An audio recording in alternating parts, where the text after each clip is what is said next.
বড়মশাই যখন আমার হয়ে কাজ করে দেয়, এইটা যে কত শান্তির বলে বোঝানোর নয়। উফ, আহারে, বরটা তার বউয়ের জন্য কাজ করে দিচ্ছে। সবাই মিলে মিলেমিশে কাজ করলে তার আনন্দটাই আলাদা, তাই না?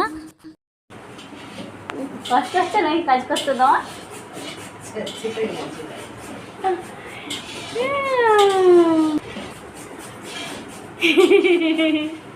আজকে আমাদের বাড়িতে একটা অনুষ্ঠান আছে, তারই আয়োজন চলছে। কিন্তু আমি খুব খুব খুশি, কারণ কত দিন পরে বাবার হাতের রান্না খাবো। সেই ছোটোবেলার কথা মনে পড়ে যাচ্ছে। আমার যে কত আনন্দ হচ্ছে বলে বোঝাতে পারবো না। আর এখানে মা বসে বসে বাসন মাজতেছে আর বাবার সাথে আলোচনা করছে আর কি। বাকি আরও অনেক কাজ আছে তো সেই সব। আর মামা ওখান থেকে আড়াল হয়ে যাচ্ছে আর বলছে আমার ভিডিও করবি না, কিন্তু আমি তো করবই। আর ওখানে পাড়ার টিউবওয়েলটা খারাপ হয়ে গেছে, ঠিক করাতেছে, ওই জন্য সবাই মিলে জড়ো হয়ে গেছে। এই দেখো আমি রেডি হয়ে গেছি। আমাকে জানিও কীরকম লাগছে আমার লুকটা। বাবার বাড়ি আসলে ভিডিও করাই হয় না, কিন্তু স্পেশাল দিন একটু না ভিডিও করলে হয়।